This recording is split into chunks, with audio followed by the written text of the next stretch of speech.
super hot summer of 2025, and we are going to go to the real driver circuit after that mini summer break, which of course untraditionally took place, between the final race of the first half of the 2025 season, the British Grand Prix, and the round 13 of the 2025 FIA Formula 1 World Championship, which of course is the Belgian Grand Prix, which will be once again held on the driver circuit, the circuit that drivers and the fans like the longest circuit on the Formula 1 calendar, the one and only Spa-Francorchamps. So I'm sure you are ready for a hot lap, right?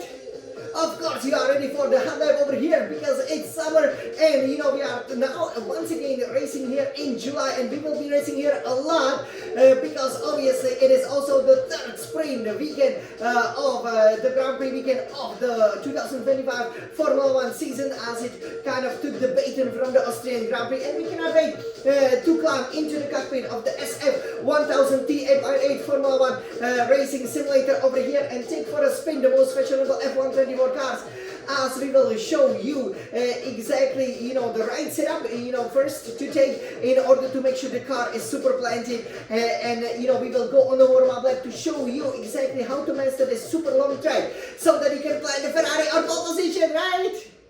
Something which actually I only managed once for a Grand Prix, once for a sprint, surprisingly, even though obviously, I did a race here 4 times, and obviously, once in a sprint, and obviously you probably have already seen that amazing, race that I had. So, yeah, we will show it to you, we will show you exactly how to master it, and then we will go on a hot lap. I have to say, this track really released my inner champion self over here. I was flying right pretty much from the get-go, even managed to actually improve on the fastest laps, which I did, for example, last June. So that's even more amazing that we can always improve. The track is obviously that long, and this track also holds a great significance to my childhood hero, Michael Schumacher. Obviously, you guys know that I'm his biggest fan, yeah, for Michael Schumacher, he made his debut. He scored his first victory over here, and he has won his final 7th World Championship over here, finishing second in the 2004 race, which obviously, was just amazing. Just wish he has won here 7 times as well. That's something that I'll still have to catch up with. But overall, this, weekend will be a great celebration of the motor racing over here at the Spa-Francorchamps, and I'm sure especially for Scuderia Ferrari, as we will be aiming, as we will be chasing, for example, the victories that could take us to almost 20 wins here in Belgium at Spa-Francorchamps. This is one of the longest standing tracks on the F1 calendar. Been here, Belgium Grand Prix has been the part of the calendar since 1950, and as you do know, obviously sometimes the Belgium Grand Prix doesn't take place or it rains away like in 2021, but nothing of that happening this year, right? So everybody, let's climb into the cockpit of this beautiful SF1000 T8x8 Formula 1 racing simulator, and let's race!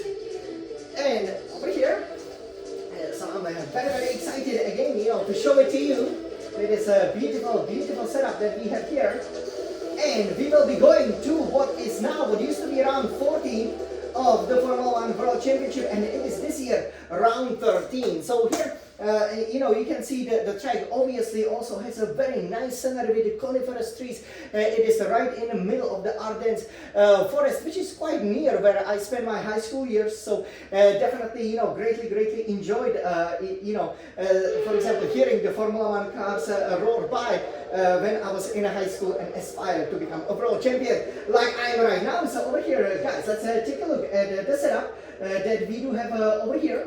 Okay, so it is again absolutely critical that the car is as planted as possible, and with this setup, I have to say it's a beauty. So let's take a look.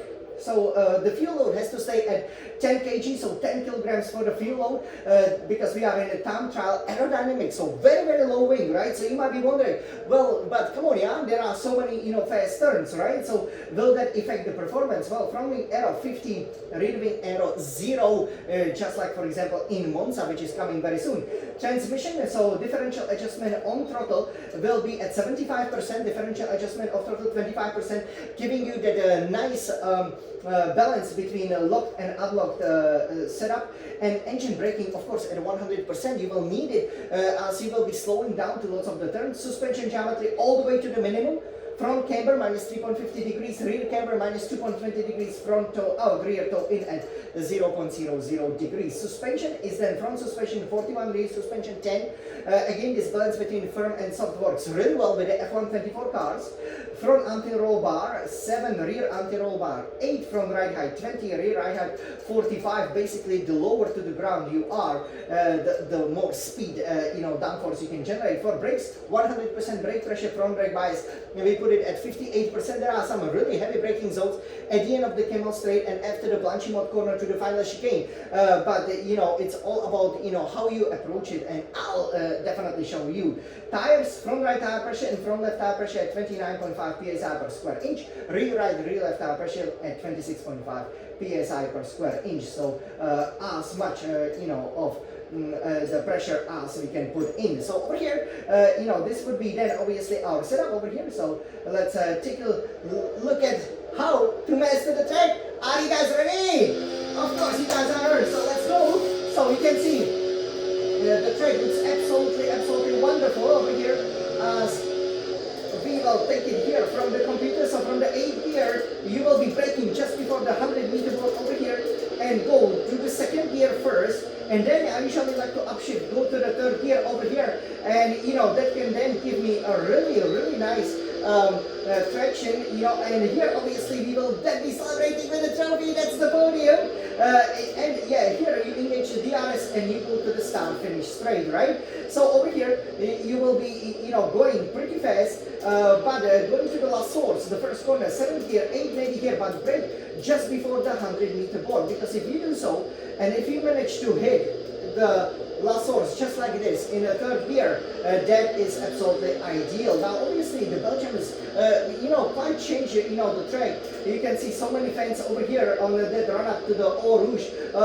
One of the funny things also is that you will not be doing a kind of that cool down lap after the race, because the track is so long. So basically you finish at that last source, you do 180 and head back to the pits. You can see over here just how the track is. And so how to take Eau Rouge, one of the most famous corners. Well, in F1 car it's easy. You go 8th gear, then touch the inner curve a little bit and just full power, because the downforce is there, and then just slightly move the wheel, and then once you see it, because it's blind, so once you see it over here, then you will go slightly to the left, but don't cut the corner, and you are up to the Camel Straight, obviously. And then here you engage the DRS, and then it's pretty much a long run down. This is a great overtaking opportunity, but in Eau Rouge, through that segment, obviously you gotta make sure you stay, very close to the car ahead if you can. And here you will be hitting very high speeds. And when you go here to the chicane, you gotta make sure you brake late and hard, and quickly from 8 to about here to the 5th gear. You can use 4th, but the 5th gear and taking the curve here and taking plenty of curve here will help you to deliver the lap time you are looking for. Then 6th gear, quickly to the 5th gear, and you can pretty much accelerate almost all through the corner here, which is quite unusual to what it used to be, for example, before 2024 and certainly before 2025, which gives you immense speed over here. 7th gear, you brake to the 3rd gear, and maybe it's better to have kind of a wide entry. You can also have, the tight entry, upshift to the 4th gear, and then, use a lot of the throttle, but not a battery to go 5th, 6th, then 5th gear, and always early turn-ins. They work like a treat here in Belgium. And here you can engage the battery. Obviously, you always engage the battery right when the traction is sufficient, definitely in the 5th gear, so the car doesn't spin. And here we go to one of my favorite corners, which is Couronne. So you go 7th, 8th gear, and you hit it at the 8th gear and just downshift to the 7th. This is the 100% engine braking, which is important, which will lead you to the other curve. You can hit it a little bit, but try to just get very close to it so that you can have the perfect line through the corner, and then you will be pummeling down 8th gear to this fast chicane, leading up to the Stevelt. So here you have to brake to 5th gear once again. 4th gear not very necessary. You can then go 5th. Once you feel the grip, do not hit the curb here, because that will unsettle the car. Go to the 6th gear, then 5th gear. Again, the curbs are quite high here, so do not hit them. And on the exit quickly, 6th gear, maybe a bit of a battery, 7th gear, so that you can quickly set the car for stable. The most important thing is obviously get the early turn in, and then immediately on the power as quickly as you can because from here you can see lots of the sections over here, for example with that building or that old farm, it's pretty much done. And you can just go 6, 7, 8 gear, just pummel down here to the straight to the Blanchimont, and yeah, this is pretty much the lap around Belgium. It is long, but again it has lots of long straights, sweeping corners. Here it's a bit difficult, to overtake. Again, the battery won't help you much as you hit at the top speed, obviously, but you just gotta go for it like a champion. The Blanchimont, just be careful. If it's raining, it can be a difficult corner. Otherwise, it's just a little flip here to the left, and yeah. I'm getting nervous because it's time for, you guys know it, the hot lap, right? So are you ready to see? This is where I will surpass Michael Schumacher's record for the best start to the season. So let's go, Jan, Smalling champion.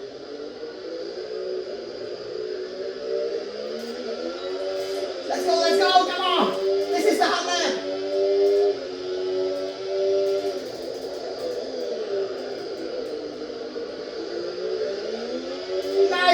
Green, guys! Wow! Orange coming up! This is Spa-Francorchamps, Orange! Wow, we've got it! Let's go, Jan, down the chemistry! This is Spa-Francorchamps!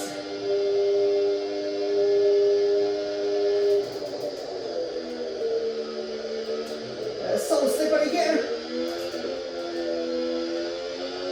And go!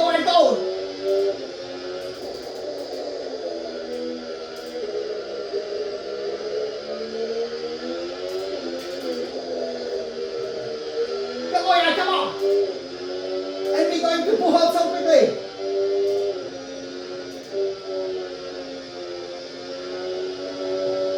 The car sticks beautifully. What a downforce. This is M1.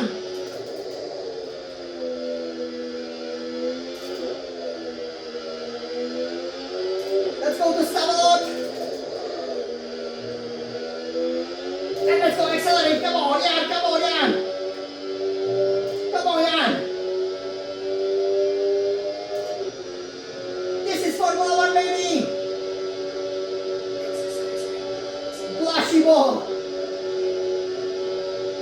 Final chicane. Be easy on the brakes.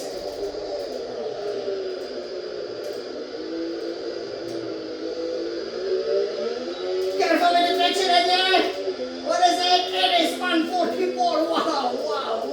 Wow. And that's obviously for the hot lap. So this is a great time, again, that definitely would be by far, the fastest lap. This was a great lap, especially at the beginning. You could see, if you get the lines right, for example, through that last horse, you will immediately, be up. And yeah, you can see that it is very important, for example, breaking into the final chicane. We looked up a little bit, but, you gotta make sure, you hit the brakes, but, just lightly, not very hard. And yeah, it works like a 3D. Yeah, that was a great hot lap. I'm so happy about it because obviously I really wanted to do it in less than 1 minute 45 seconds, in less than 105 seconds, and I managed to do just that over here, which is absolutely brilliant. Well, look at that countryside. It just looks perfect, doesn't it?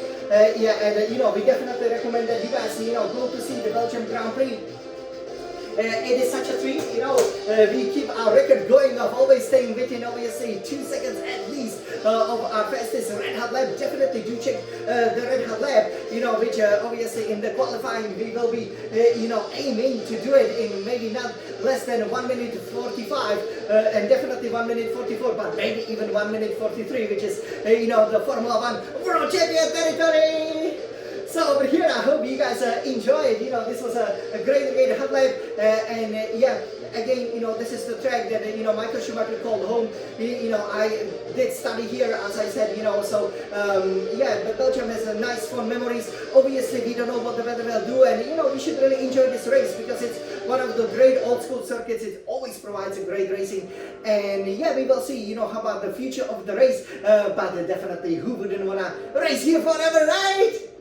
So this was Jan, the Smalling champion, Ferrari's fastest driver. This is how you planted on the pole position, and this is how you go and you win here the famous Belgian Grand Prix, which will start the second half of the 2025 FIA Formula 1 World Championship. after the mini summer break. We cannot wait for this double header for Belgium and Hungary before we go for a proper summer break. It's so hot.